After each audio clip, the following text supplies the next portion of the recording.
From Washington, this is VOA News.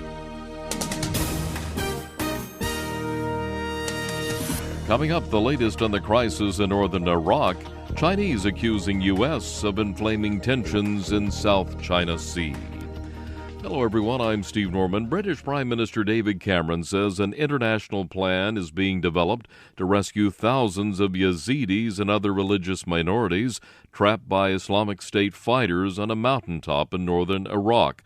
Mr. Cameron cut short a vacation Wednesday to return to London to meet with advisors on the humanitarian crisis unfolding on Iraq's Mount Sinjar.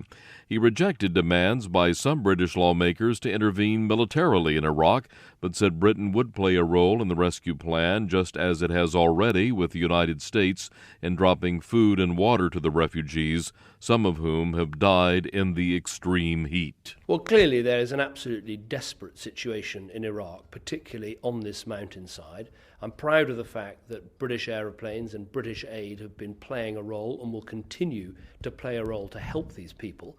But we need a plan to get these people off that mountain and get them to a place of safety. And I can confirm that detailed plans are now being put in place and are underway, and that Britain will play a role in delivering them. Also Wednesday, several hundred displaced Yazidis demonstrated in the northern Kurdish city of Duaq, calling for the world to help them leave Iraq for Europe. Israeli military says it has carried out airstrikes in the Gaza Strip in response to Palestinian rocket fire.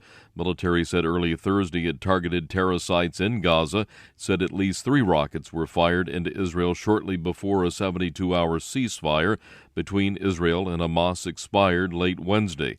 This comes as Egyptian and Palestinian officials said Hamas agreed to extend the 72-hour truce with Israel for 5 days. A Palestinian negotiator said officials hope to reach a final agreement in the coming weeks that has full Arab, regional, and international support. Israeli officials declined comment on the extension. A Russian aid convoy moving toward rebel-held eastern Ukraine stalled Wednesday in Russian territory north of the Ukraine border city of Luhansk. Ukraine officials having issued conflicting statements about whether the convoy would be permitted to enter Ukrainian territory, where troops from Ukraine are battling pro-Russia separatists for control of the border region. Nigeria's president on Wednesday reassured citizens of his government's commitment towards containing the spread of the Ebola virus, despite the country's recording its 3rd death. During an emergency meeting with state governors and health officials, President Goodluck Jonathan emphasized the need for all to unite in overcoming the disease. Nigeria's Information Minister Lamara Maku spoke about the number of Ebola cases in Nigeria. The number of people that have been traced is 198. Now, out of this number, 177 are in Lagos, and they are being traced. Some are in quarantine, some are being monitored by health specialists.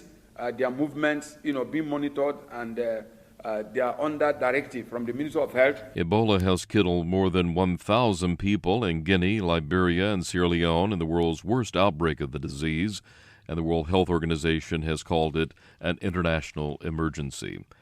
Chinese state media accused the United States of inflaming tensions in the South China Sea. Shannon Van Zant has details. Both China and the United States have lodged accusations over actions in the South China Sea, which is contested by China and several other Asian nations.